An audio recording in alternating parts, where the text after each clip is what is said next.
The Guild is Maximum Lawyers' community of legal entrepreneurs who are taking their businesses and lives to the next level. As a Guild member, you'll build relationships, be held accountable, and learn strategies specifically designed to get you unstuck and accelerate your plan for growth. Members are also granted exclusive access to masterminds hosted around the country. Our next event is coming up, and we're heading to Scottsdale, Arizona. There's something truly magical about the power of these in-person connections where real-time breakthroughs happen. Picture this.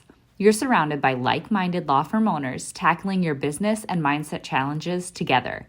The energy is electric, the insights are transformative, and the results are game-changing. Investing in yourself is the best decision you'll ever make. The knowledge, strategies, and breakthroughs you'll gain are priceless assets that will supercharge your practice and propel you forward.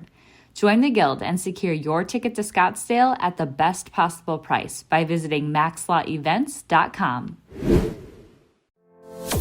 Run your law firm the right way.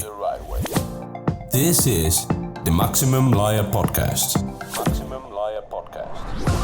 Your hosts, Jim Hacking and Tyson Mutrux. Let's partner up and maximize your firm. Welcome to the show. Welcome back to the Maximum Lawyer Podcast. I'm Jim Hacking. And I'm Tyson Mutrux. What up, Jimmy? Oh, Tyson, if we were recording this 15 minutes ago, we would have had to stop and restart. Our electricity went out for about 2 minutes because there was a big lightning strike, and it's just been pouring today. I got drenched getting into USCIS today. Well, it might still happen to me because it is going crazy around me right now. There's a lot of thunder, so we'll see. The electricity has never gone out in this office, knock on wood. I should be good. But we do have a guest today. You want to introduce our guest? Yeah, so her name is Ivy Gray, and I've been following her for a long time on Twitter. And I told her that before we got started, and she said, well, you guys must have high standards. And that I was like, well, we let Mike Whalen on here, so I know you and Mike are good friends. But Ivy is the Vice President of Strategy and Business Development for WordRake, and I can't wait to ask her about WordRake because I honestly sort of don't understand what it is. So I'm glad we're going to talk about that. But she had her own bankruptcy firm for 10 years. She's been listed as one of the 2020 influential women in legal tech. Ivy, welcome to the show. Thanks so much for having me, Jim. It's a pleasure to be here. And now I absolutely feel pressured because Mike is a lot funnier than I will ever be. Don't give Mike too much credit. Come on, don't do that. So, Ivy, before we get into WordRake and what you're doing nowadays, give us a little bit about information about your background and kind of how you got to where you are now. Sure. So I had a winding path that took me to law and then from law to technology. I started off as a journalist and I moved into public relations and damage control and worked in advertising for nearly 10 years before shifting gears and going to law school. When I decided to go to law school, I cataloged my skills. I did not have this great desire to be a lawyer. I didn't grow up wanting to be Atticus Finch or anything. Instead, I said, what am I good at and what can I do with those skills? And somebody suggested becoming a lawyer. So I did. After 10 years of practice, I somehow fell into technology and then that took over my life. That's the shortest version I can give you. So Ivy, when you were a bankruptcy lawyer, did you work on your own or were you with other people? And then sort of how did that progress? Sure. I started at a large law firm that's actually known for innovation. Davis Wright Tremaine. I was in the Portland office and I was working on huge cases, mostly on the creditor side. And then, like any young associate, I got hungry and stupid and decided that I would move to New York to try to work on the big cases. That's when I got my LLM and I joined a bankruptcy boutique. And I was working on huge cases that you've probably heard about in the Wall Street Journal, everything from American Airlines and Kodak to Dewey and LaBeouf, which is the largest law firm failure in history. And working on Dewey really got me thinking about what law firms are doing wrong and the culture and the incentives that lead us to where we are. So, Ivy, it looks like you're really involved in tech, right? So, why the legal route and why not the tech route from the beginning? So, I thought that technology was just something that I did for fun. And I thought it was something that was simply a part of life. When you grew up in the Silicon Valley, that is what it is to you. It's just a thing that you do. You don't really, or at least I didn't really consider that it would be a career. And all throughout law practice, I was always the most technical person in the firm. And it still didn't occur to me that it could be a career. It wasn't until a friend who had an add-in, his name is Daniel, and he's the founder of Perfectit, challenged me to using his product and actually testing it against myself, that I thought about joining the technology world. The short version of that story is that I was writing my LLM dissertation and I thought, I don't need any tools for this. I'm perfect. There's no way that your proofreading program is going to be better than what I can do. I had 2 executive board positions on my journal. Standard lawyer ego, right? And then I tried Perfectit and I used it on my dissertation and it found errors. So I lost the bet, and instead of simply buying my friend the bottle of scotch that I owed him for losing the bet, I came back to him with about 5 pages of changes that I thought he should make to the program to make it more effective for lawyers. He thought lawyers should just run out and buy it no matter what. And with that, he said, really, why don't you join me and build the program you envision? And that's how I tumbled into technology. And so what did that look like as you began that process, and how have things progressed? So I had to figure out the world of add-ins. Now I'm all in on add-ins, but at the time I'd never heard of what an add-in was. I thought that Microsoft had this functionality, and I didn't really think beyond that. So while working with Daniel of Perfectit, I learned really what add-ins did, regex, which are regular expressions, C#, etc., and figured out how the program worked from the front end all the way to the back end. And after figuring that out, I was able to see where I could add value, where I could use existing technology and bring in the aspect that lawyers would need. I backed into where I am, but that's kind of how I do everything. You figure out what your solution is, what do you need, and then you develop the solution from there rather than having a solution in search of a problem. So that's how I ended up getting into it and learning things and really just figuring it out and training myself. All right, you got to remember, Ivy, that we are not these high-tech guru people. So what the hell is an add-in or add-on? Break it down for us. Make it simple. All right, so Microsoft add-ins are these little features that you can add to existing Microsoft programs, and they are created to run within the programs to harness the structure of Microsoft Word or Excel or Outlook, etc., and to function within that world so that you don't have to leave Microsoft Word to do what you want to do. And they enhance the existing functionality. I love them because it's familiar. You have the ribbon, you have your drop-down menus, everything looks the same, and it's a low barrier to entry. Essentially, an add-in, if you move where the button is, it will feel to you just like using something that existed in Microsoft Word. So just like you would use spell check could have been an add-in if Microsoft didn't already create it.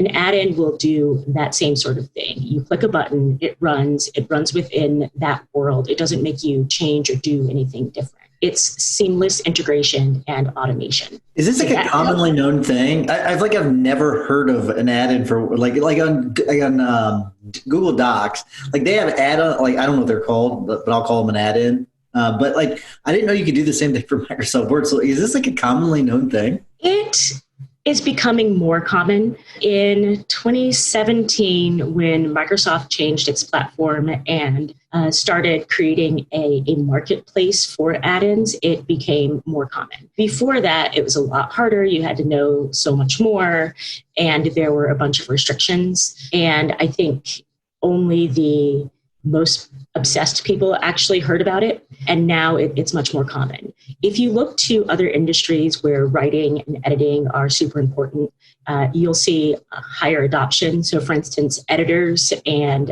professional proofreaders, they've been using add-ins for a decade, and it's just now coming to law. And those people, they they get paid by the word rather than by the hour. So they're constantly looking for ways to efficiently edit and do their jobs. So their careers and the way that they're compensated makes them go out and look for a solution. Lawyers are the opposite. We get paid by the hour, and the slower we are, the more money we make. So we're discouraged from looking for ways to be efficient. Luckily, with the new technology competence rule, things are pushing back with that. Let's talk about that model rule for technological competence.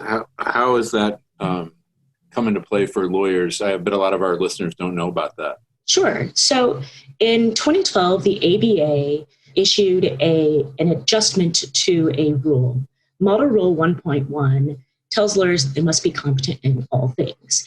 Historically, we've thought of that rule as meaning that we must be competent only in how we practice law and how we analyze law.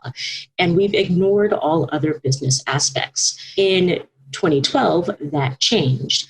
Comment 8 to Model Rule 1.1 was modified to specifically include technology and to require lawyers to be technologically competent in every single thing that they do.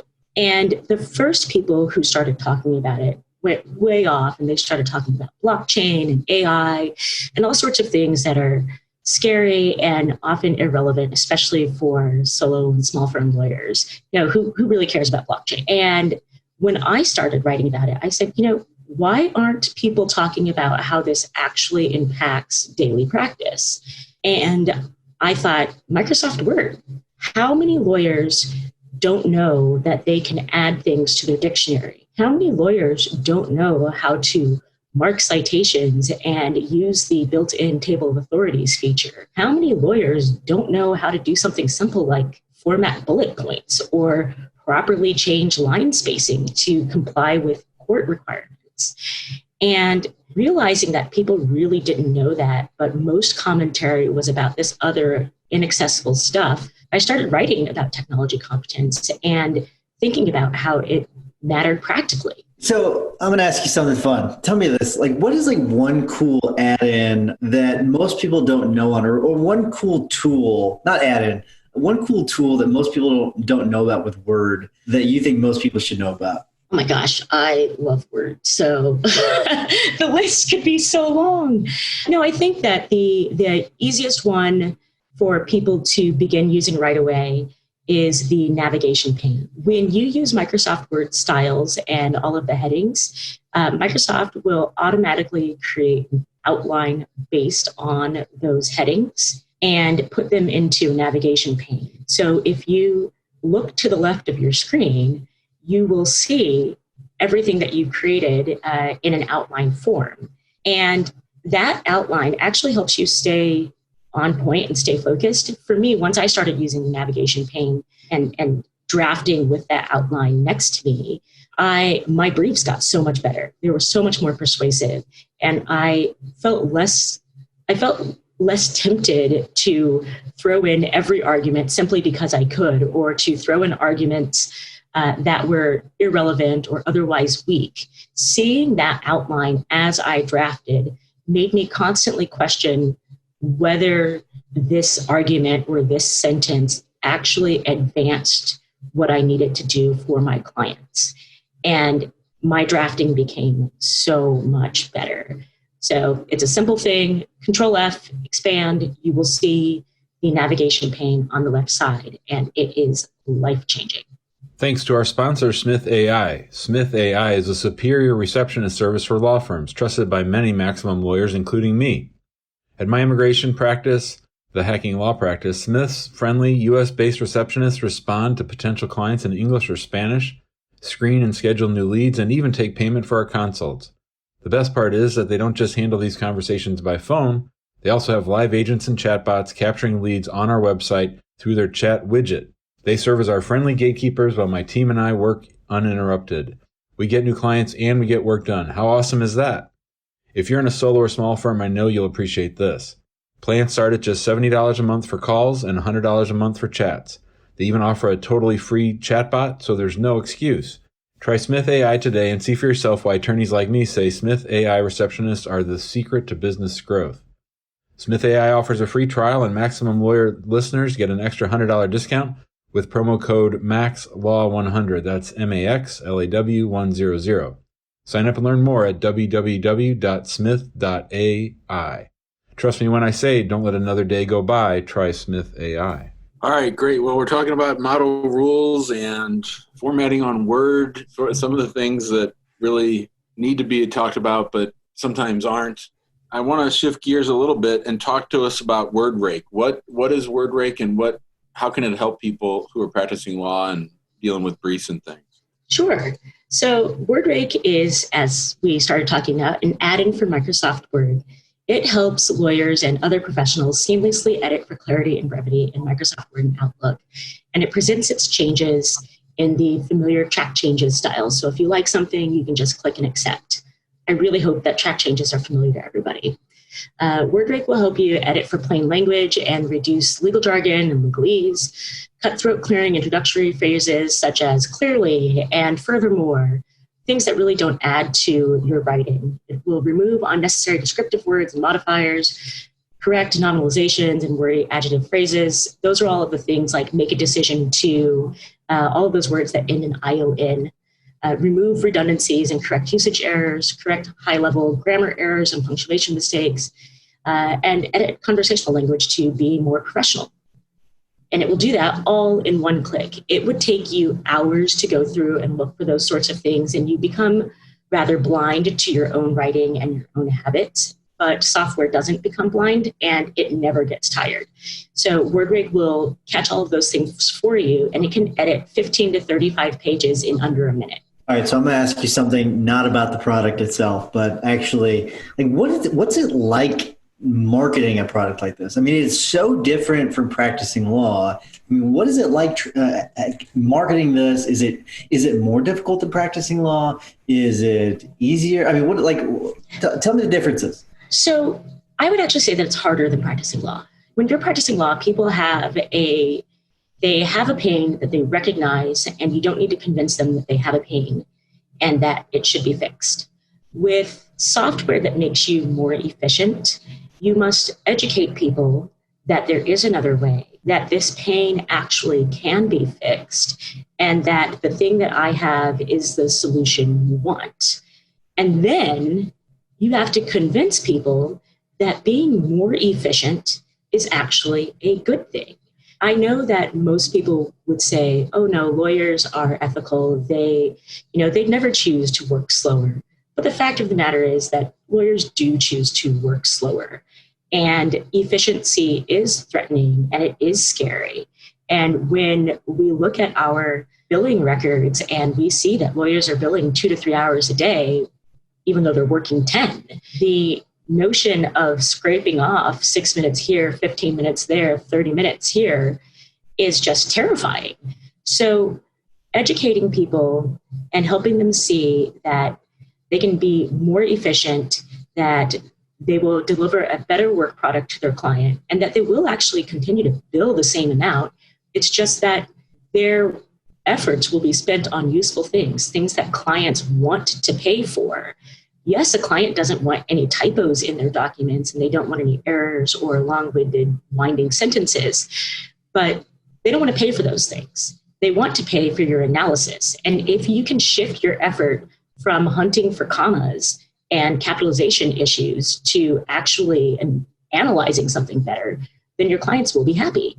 Do you think that it's easier to convince lawyers who are paid on contingency fee or who operate on a flat fee than it is to convince lawyers who operate on a billable hour? Yes. If you're working on a flat fee or a billable hour basis, then like the editors I was speaking about before, then your interests are already aligned with your client, and the faster you get something done, the better it is. One of the key people who's been vocal about their work on flat fee and contingency work is Patrick Lamb, who's now of Elevate, and he's a WordRake user. And he was talking about how it helped with efficiency all of these years ago. And I think that, at least to me, that shows me how much it matters and and what a difference it makes to have your interests aligned with your clients. So Ivy, with WordRake, do you all have plans to expand into things like Google Docs or any other sort of softwares or word processing systems? Not at this moment. However, we do keep track of the requests that people make. We work in Microsoft Word now. We also work in Microsoft Outlook, and we are improving our functionality and the things that we check in those realms. However, if people, came and said, we will buy 500 million licenses if only you worked in Google Docs, we'd probably listen to that. So what has the response been? What are your struggles in trying to get greater adoption of WordRake, and are there competitors? So there are competitors. Most of the time when people first start to understand what WordRake is, they think, aha, I've heard of this, Grammarly. And Grammarly is out there and they do a good job, but it is not aimed at sophisticated writers. It is aimed at a lot of people who could not write a grammatically correct English sentence if they spent an hour on it. And Grammarly will help those people. So that's great. But what about people who are already smart, people who can already write well? That's when you need a more advanced tool, and that's really where WordRake comes in. The other thing that just general consumer off-the-shelf projects will do that a lot of lawyers don't think about is that they will collect and track your usage data. So anything that you are writing or editing with Grammarly is recorded in Grammarly's database. Every document that you see, every keystroke that you type, all of that is recorded. And the only way to get rid of it is to delete your Grammarly account. And even then, your documents will remain on their server until they do whatever purge, and you don't know when, where, or if that is going to happen. I think your explanation of the differentiation between you and Grammarly is so spot on, because I'm looking at how WordRake looks. It is way different. Like you were you're talking about like inline. It's really cool. It's really, really impressive. Thank you. It's really, really neat. Like, how long did this take? This seems like it would be so hard to do. How did you know to set up the systems and the processes and all that? This is really impressive. How did you do all that? So I am not the founder of WordRake. Our founder is Gary Kinder, and he is an expert legal writer and has taught thousands of lawyers and thousands of writing courses to teach basically what you see here in WordRake. So it was his idea, and he worked with some engineers to develop the algorithms that we use to deliver our suggested edits.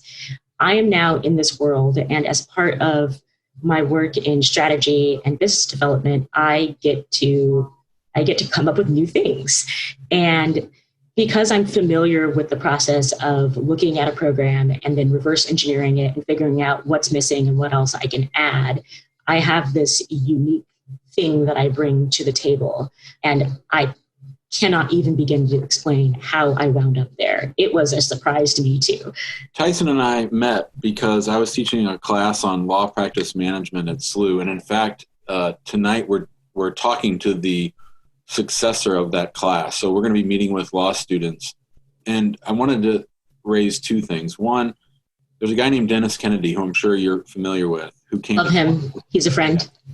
Real good guy. He came to talk to that class, and he told this really funny story that I liked, and it gets to one of the points that you raised earlier. And that is that Dennis was an estate planning lawyer, and he told Tyson and the rest of the class that in the old days, it took him 20 hours to draft a will and a trust and everything for somebody, and that he was like an early adopter of word processing. So even before computers, word processing, which I saw on TV the other day, and I don't remember what show it was, but anyway, he figured out that he was able to get the work time that it took to do a standard will and trust from 20 hours to 3 hours, and he billed by the hour. So what do you say to lawyers who really are having that struggle with flat fee versus billable hour? I think the billable hour should be cut up, should be killed off. I don't think clients like it. I don't think lawyers like it. I think that really the only people that advocate for it, I think for the most part, are big firms, and that's because they have such big overhead. So I like your software to the extent that it's going to help kill off the billable hour, I think. But I'd love to hear your thoughts on that. And then I have another question. I'd love to kill off the billable hour, but I doubt that it's going anywhere. People have been talking about it being dead or that its imminent demise for years, and it doesn't seem to be going anywhere. So what I instead think about is, what else could you be doing that would benefit you or benefit your clients if you weren't wasting the time on those low value tasks that you can automate? So yes, a will might have been a 20-hour project and now it's 3. And initially you think, well, I've lost all of that to bill if you were billing by the hour. But instead now you can spend more time with your client and say, what assets are you trying to protect? What eventualities are you worried about? Do you have a family medical history that we should consider? What about creating a package of documents that are going to serve your family better? So maybe you don't just need a will for your ultimate demise. Maybe you need a living will. Maybe you need a trust to protect some exotic animal that's going to outlive you. Or perhaps you need advanced directives because somebody is sick and they might become incapacitated. I mean, in this COVID era, the idea of advanced directives has become all the more important. And if you are not just focusing on getting the document out and doing the bare minimum, then you can actually move to consulting with your clients and solving problems that they weren't sure they had. But now that you've mentioned it, they are so relieved that you saw it and you could help them with those very real world problems. All right, that's perfect. And then as a follow-up to that, tonight Tyson and I are speaking to third-year law students who may or may not go out on their own. And when it comes to technology, I'm wondering what advice you would have for us to share with them tonight when we meet with them. So if you're striking out on your own, you need to develop sound technology practices from the very beginning. It's hard to reorganize and retrofit a dysfunctional process after you've already been doing it for a year. So I would spend some time figuring out what your file naming protocols will be, how you will manage your documents, setting up calendaring, getting your quick parts together. So say you are licensed in a state that has a great bank of precedent documents, and they show you the templates for, say, collecting a judgment. And those documents are, for the most part, the same. You can use quick parts in Microsoft Word and create a template of those documents yourself. And you'll be a lot more effective, and you won't have to worry about forgetting something and committing malpractice. And if you do that on the front end, then you can really serve your clients once you get started. A lot of people jump right in and they try to bring in business as fast as possible when they don't yet have the resources to serve those clients' needs effectively. And I would say focus on getting those resources together so that you do it right. The other thing that I would say is calendaring. As much as I've just talked about Microsoft Word, calendaring is the number one reason for ethics complaints and malpractice. So set it up so that anytime you get an email from Pacer, it automatically leads to a calendar item on your Outlook calendar. Set it up so that you, every time you finish a phone call and you say log the time for it, you automatically enter a time on your calendar to follow up with that person. Get all of those things in place and then go out and get the clients. That way you are doing your best and you're not committing malpractice. Very good stuff, Ivy. All right, we do need to wrap things up. Before I do, I want to remind everyone to go to the Facebook group, get involved there. And actually, my tip's going to be related to something in the Facebook group that John Fisher shared. And then if you don't mind taking a couple seconds, just going and giving us a 5-star review. It helps us share the love. We would really, really appreciate it. Jimmy, what's your hack of the week? I was listening to a recent episode of I Love Marketing, as I'm wont to do, and they still get together, Dean and Joe, every now and then. And one of the guests that they had on was talking about a way to clarify things when you're giving a talk on YouTube, when you're making your videos. And he came up with this really interesting phrase that I really liked.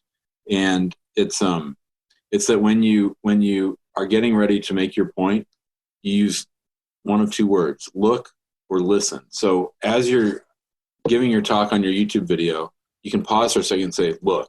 And that gets the person to pay closer attention to the next thing you're going to say. So put the important points you want to do there. You do it with the word and the pause. So look, listen, and then go right into it. And I think one person who does this really well in our group is Joey Vitale. He's really good at sort of refocusing your attention. And I think thinking about those two phrases, I'm going to try to start using them in my YouTube video. So I thought I'd pass that along.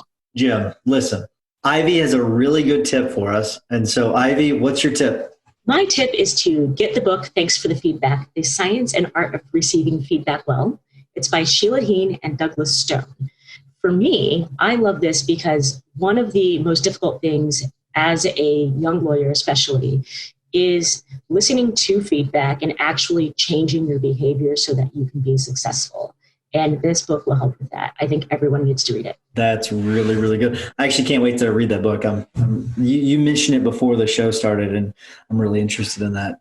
Hey, Jimmy, look, I've got a tip for you, okay? It's from our buddy, John Fisher, and he shared his intake binder. Now, he shares all of his stuff. He's like just an open book. But I guess I don't think he calls it an intake binder, but he basically explains to the client what to expect with everything. It's 190 pages or something like that. He shared the PDF in the group. So go and take a look at it if you're listening to this. And if you're not in the Facebook group, join the Facebook group, because no one asked him to do it. He just did it, and it was awesome. It's really, really cool.